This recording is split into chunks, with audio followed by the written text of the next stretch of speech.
उजला, इंदर को होश आ गया है। फोन पे डॉक्टर भट्टाचार्य जी। हेलो जी डॉक्टर साहब जी, थैंक यू। क्या मैं इंदर से हेलो कर सकती हूँ? जी, इंदर को फोन करें। हेलो हेलो जी डॉक्टर साहब जी जी जी, ठीक है।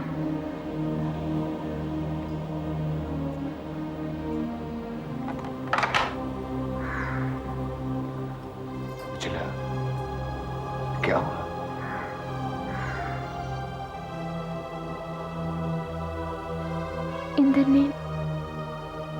इंदर ने फोन पे बात करने से मना कर दिया।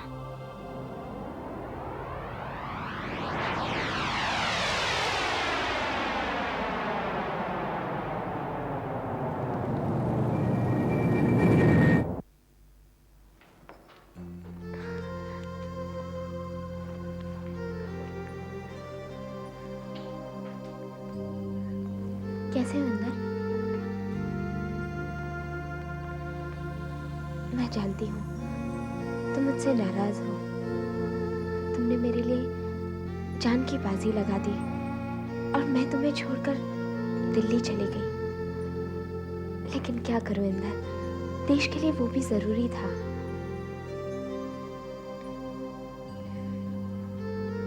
डॉक्टर ने ज्यादा देर रुकने के लिए मना किया है। लेकिन इंदर, मैं जल्दी से जल्दी तुम्हें घर ले जाऊंगी।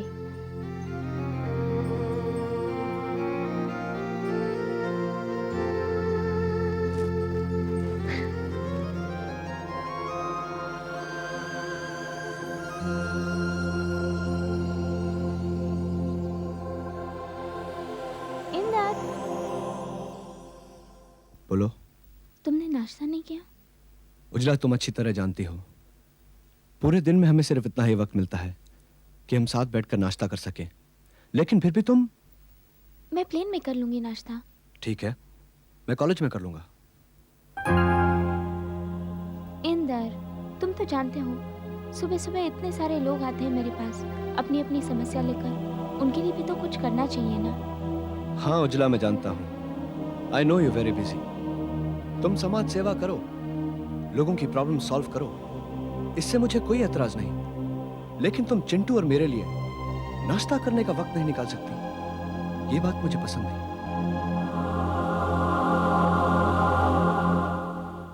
अरे हाँ उजला बेटी, बैठो। नमस्ते उज्ज्वला जी। नमस्ते उज्ज्वला जी। नमस्ते जी। उज्ज्वला जी, बिल पास तो हो जाएगा ना? देखते हैं बाकी के एमपीस क्या कहते हैं। अच्छा होता आप वहीं रहती। इंसान सामने हो तो बहुत फर्क पड़ता है उज्ज्वला जी। हाँ, लेकिन मेरी भी कोई मजबूरी थी। मगर अब तो इंदर जी ठीक हैं।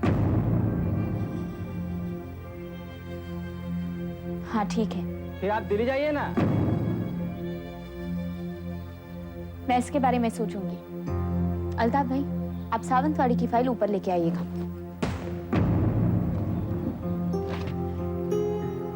आप लोगों को भी समझना चाहिए, दूसरे आदमी की अपनी भी मजबूरियां होती हैं।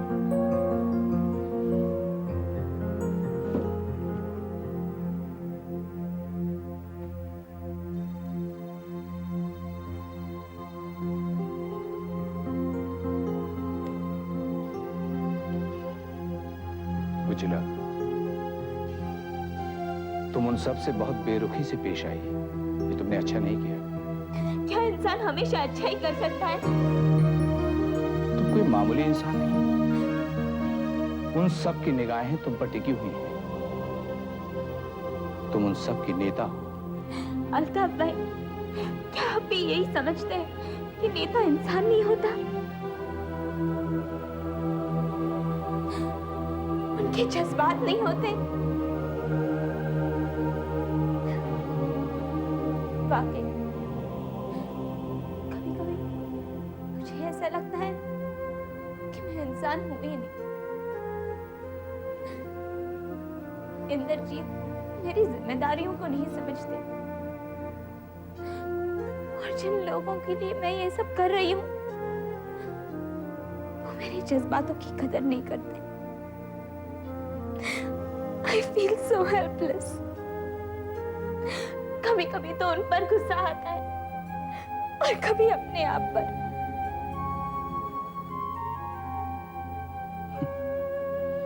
कभी कभी गुस्सा सेहत के लिए अच्छा होता है, और फिर तुम्हारा गुस्सा जायज भी है। शायद तुम्हारे बस में उतना सब नहीं जो वो तुमसे उम्मीद करते हैं। अगर इंदर तुमसे नाराज है तो उसकी नाराजगी जायज है। एक इंसान मौत के मुंह से निकलकर होश में आए तो वो सबसे पहले अपनी बीवी को देखना चाहता है, और जब उसे पता चले कि उसकी बीवी दिल्ली गई है तो शौहर को गुस्सा आएगा ही। और जनता अपने नेता को दिल्ली में देखना चाहती है। जब वो अपने शौहर की बीमार पुरसी हॉस्पिटल में कर रही हो तो जनता नाराज होगी। और उस वक्त मेरा दिल क्या चाहता है जानते आप? उस वक्त मैं चिल्ला के कहना चाहती हूँ, go to hell, just leave me alone, just leave me alone, just leave me alone.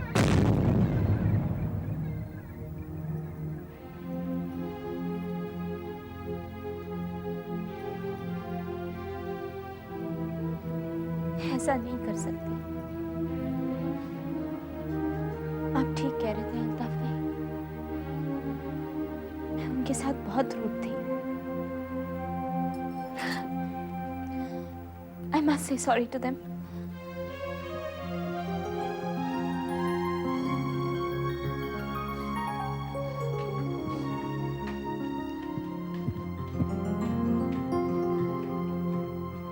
Gopal ji, कहाँ गए सब लोग? आपकी ऊंची आवाज सुनकर वो लोग डर के भाग गए। भाग गए? अल्ताफ भाई, वो लोग भाग गए।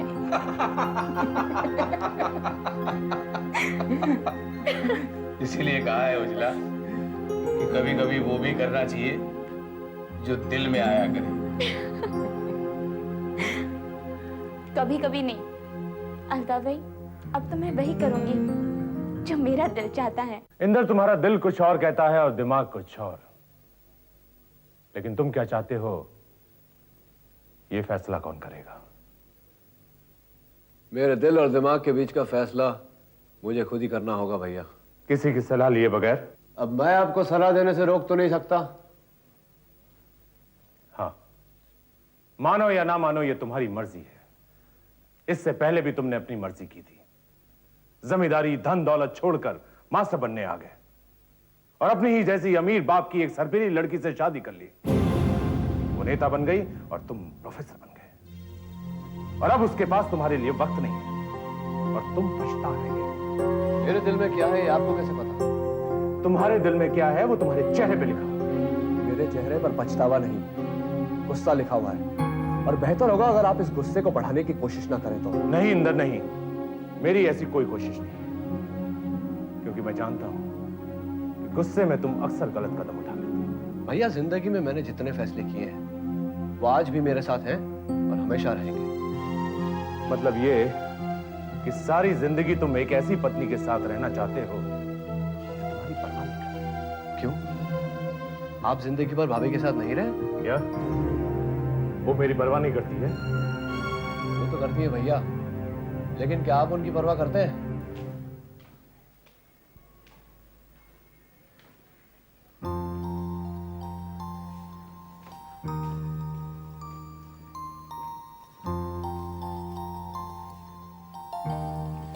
होमवर्क खत्म कर लिया? हाँ मम्मी। बेटा, तुम्हें याद है पिछले साल हम लोग पंचगनी गए थे? हाँ मम्मी, तुम्हें वो जगह बहुत अच्छी लगी थी ना? बहुत। फिर कब चलेंगे? अगर तुम चाहो तो पूरा साल वहाँ रह सकते हो। सिर्फ मैं? हाँ, हॉस्टल में। वहाँ हर रोज क्रिकेट मैच होता है, स्ट्रॉबेरीज खाने को मिलती है, नए नए दोस्त मिलते हैं। पर आप और पापा तो उधर नहीं होंगे ना। मम्मी, क्या मैं आपको बहुत तंग करता हूँ? नहीं बेटा, ऐसा क्यों कह रहे हो? तो आप मुझे हॉस्टल क्यों भेज रहे हो? मैंने कब कहा कि मैं तुम्हें हॉस्टल भेजना चाहती हूँ? अभी अभी तो आपने पूछा था। हाँ पूछा था, अगर तुम जाना चाहो तो। नहीं मम्मी, मुझे वहाँ नहीं जाना। चिट्टू बेटा। आपने मुझे कहा था कि आप मुझे शाम को घुमाने ले जाएंगे। हाँ हाँ कहा था, इसीलिए तो आया हूँ। चलो चलते। भाई साहब, आप अभी हॉस्पिटल से आ रहे हैं? हाँ। इंदर अब कैसा है? वो अब बिल्कुल ठीक है। देखिए, इस हादसे के बारे में ज्यादा तो मैं जानता नहीं, लेकिन आप सवाल पूछिए, मैं जवाब देने की कोशिश करूंगा। उस दिन कॉलेज में आपको किसने फोन किया था कि उजला जी पर हमला होने वाला है? हमारे घर से हमारी बाइक किशोरी का फोन आया था। उसको कैसे मालूम हुआ? ये तो शायद उसे खुद भी नहीं पता। Do you know one thing? जिस दिन उजला जी पर हमला हुआ उस दिन सुबह उनकी सहेली विनी उनको फोन करने के लिए आई। इंस्पेक्टर रॉय, इस बात का तो मुझे इल्म ही नहीं। शायद आपको इस बात का इल्म भी नहीं होगा कि जिस दिन ये बिल पास होगा उस दिन सबसे बड़ा नुकसान विनी के पति विशाल डबराल का होगा। मैं आपसे सिर्फ ये पूछना चाहता हूं कि क्या इस हमले के पीछे विशाल डबराल का हाथ हो सकता है? नहीं इंस्पेक्टर, इट्स इम्पॉसिबल। क्यों? मैंने कहा ना आपसे, ये पॉसिबल ही नहीं है। आप इतना यकीन से कैसे कह सकते हैं? ये मैं इतने यकीन के साथ कह सकता हूं क्योंकि विशाल डबराल मेरी शादी से पहले उज्ज्वला से प्यार करता था। ये बात आप पहले जानते थे? हम लोग एक ही कॉलेज में थे इंस्पेक्टर। मम्मी, ये देखो ताऊ जी ने मुझे कितने सारे खिलौने लेके दिए। आपने ताऊ जी को थैंक यू बोला? हाँ बोला ना। मैं किशोरी को दिखाऊं? हाँ बहुत प्यारा बच्चा है। जी। मेरा तो जी चाहता है कि मैं इसे गोद ले लूं। अगर तुम हाँ कह दो तो मैं इंदर से भी बात कर लूं। माफ कीजिए भाई साहब, पर आप इस वक्त मेरे घर में हैं, किसी यतीम खाने में नहीं। तुम कहना क्या चाहती हो? मैं ये कहना चाहती हूँ कि आप जिस बच्चे को गोद लेने की बात कर रहे हैं, इसके माँ और बाप दोनों जिंदा हैं, उसे पालने की कैपेसिटी रखते हैं और उससे बहुत प्यार करते हैं।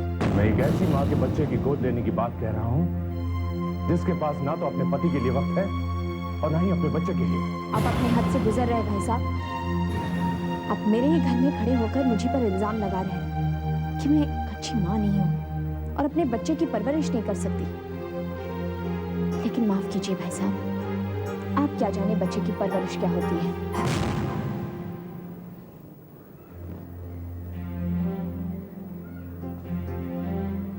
ये मैं इसलिए कह रहा हूँ कि ये मेरे छोटे भाई इंदर का बेटा है। तो ये सब बातें आप अपने छोटे भाई से ही कीजिए, मुझसे ये सब बात करने की जरूरत नहीं है। ठीक है, अब मैं ये बात अपने छोटे भाई इंदर से ही करूंगा। Good morning sir. Good morning. Diana, कुछ पता चला कि आने वाले दिनों में हमें कितना नुकसान होने वाला है? सर, आपके हॉरोस्कोप में वैसे कुछ नुकसान तो नहीं होगा, लेकिन कुछ देर के लिए डिप्रेशन जरूर आएगा। तो तुमने मेरा हॉरोस्कोप भी बनवा लिया। क्या कहती है मेरी जन्मपत्री? आपकी जन्मपत्री के मुताबिक सर, अगर आप अपनी फैक्ट्री नदी किनारे से मूव करें तो हाँ बोलो। कम से कम 50 करोड़ रुपए का नुकसान होगा। 50 करोड़? लेकिन अगर आप इस फैक्ट्री का कारोबार कहीं और ले जाएं और यहाँ कोई दूसरा कारोबार शुरू करें तो नुकसान मामूली होगा। मामूली का मतलब? ये कोई 2-3 करोड़। डायना, तुम्हारे ख्याल से ऐसी कौन सी इंडस्ट्री है जिससे इस एरिया का पानी पॉल्यूट नहीं होगा? सर, मेरे ख्याल से इस बात का जवाब उजला जी के अलावा और कोई नहीं दे सकता। वाई उजला? सर, उजला सिर्फ एक सोशल वर्कर ही नहीं, बल्कि एक पॉलिटिशियन है, एक एमपी है। उन्होंने जरूर सोचा होगा कि अगर आप उनकी बात पे कन्विंस हो भी गए या फिर बिल पास होने की मजबूरी में आपने अपनी इंडस्ट्री यहाँ से शिफ्ट कर भी ली, तो आप उनसे अपने प्रॉब्लम का हल जरूर पूछेंगे। Diana, you are brilliant. Thank you sir. लेकिन ये बात तो कोई भी कॉमन सेंस रखने वाला इंसान कह सकता था। Common sense? वो तो तुम्हें है ही नहीं। मतलब? भाई, कॉमन सेंस तो कॉमन लोगों में हुआ करती है, and you are special. Thank you for the compliment sir. और ये मेरी खुशकिस्मती है कि तुमने मिसेस रावल का ऑफिस छोड़कर मेरा ऑफिस ज्वाइन किया। सर एक बात मैं आपसे पूछूं? हाँ बोलो। सर मुझे ऐसे क्यों लगता है जैसे मैडम विनी को मेरा ऑफिस में आना पसंद नहीं? तुम कब मिली उससे? यूं ही फोन पे बात करके लगता है। I think you are wrong. Vini घर और ऑफिस को कभी मिक्स नहीं करती।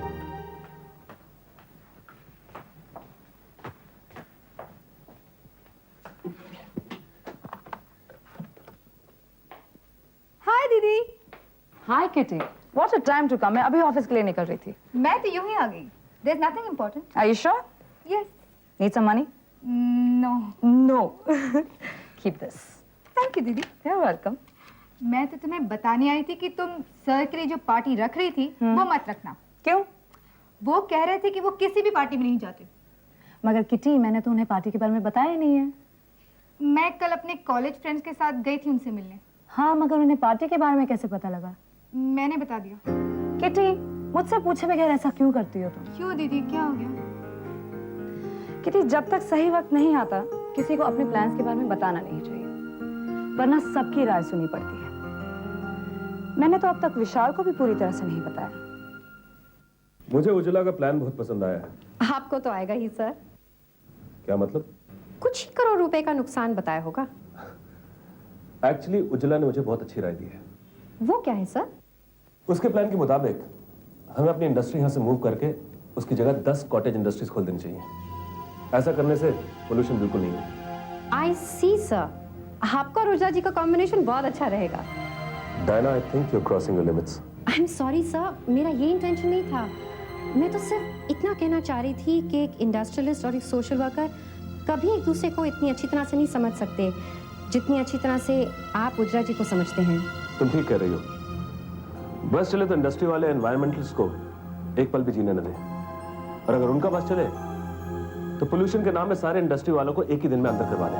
और उसका हल है एक दूसरे को समझना, जैसे आप और उज्ज्वला जी एक दूसरे को समझते हैं। पर सर, अगर मैडम विनी को पता चल गया कि आपने उज्ज्वला जी की बात मानकर अपनी फैक्ट्री मूव करने का फैसला किया है, तो वो क्या सोचेंगी? I think she will be happy. Ujjwala उसकी अच्छी फ्रेंड है और विनी अच्छी तरह जानती है उज्ज्वला जो कुछ भी कर रही है सही कर रही है।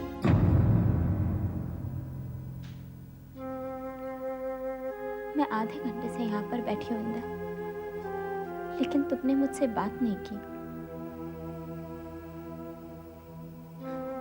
इतनी नफरत हो गई है मुझसे कि मुझसे बात तक नहीं करना चाहते। मैं तुम्हारा दिल नहीं दुखाना चाहता, इसीलिए गुस्से में तुमसे बात नहीं करना चाहता। तो तुम अब तक मुझसे नाराज हो कि मैं तुम्हें छोड़कर दिल्ली चली गई? इंदर, मैं जानती हूँ उस वक्त जब तुम्हें होश आया मेरा यहाँ होना कितना जरूरी था, लेकिन मैं क्या करती इंदर। पार्टी के जिद के सामने मेरी एक न चली। वो सब मेरे से बड़े हैं, मेरे बुजुर्ग हैं। वो उनका कहा मैं नहीं डाल सकी। अगर पार्टी वर्कर्स तुमसे बड़े हैं, तुम्हारे बुजुर्ग हैं, मेरे भैया भी तो तुमसे बड़े हैं, तुम्हारे बुजुर्ग हैं, फिर तुमने उनकी इस तरह से बेइज्जती कैसे कर डाली? मैंने भी अपनी इज्जत के लिए अपने परिवार को छोड़ा था, लेकिन कभी भी उनका अपमान नहीं किया। और आज बरसों बाद जब भैया मुझसे मिलने आए हैं, तुमने उनकी इस कदर बेइज्जती कर दी कि वो सामान उठा के होटल को चल दिए। मैं नहीं जानती थी इंदर। यही तो प्रॉब्लम है। This is the problem. दुनिया भर में जो कुछ भी हो रहा है उसकी तुम्हें खबर है, लेकिन अपने घर में जो हो रहा है उसकी तुम्हें खबर नहीं।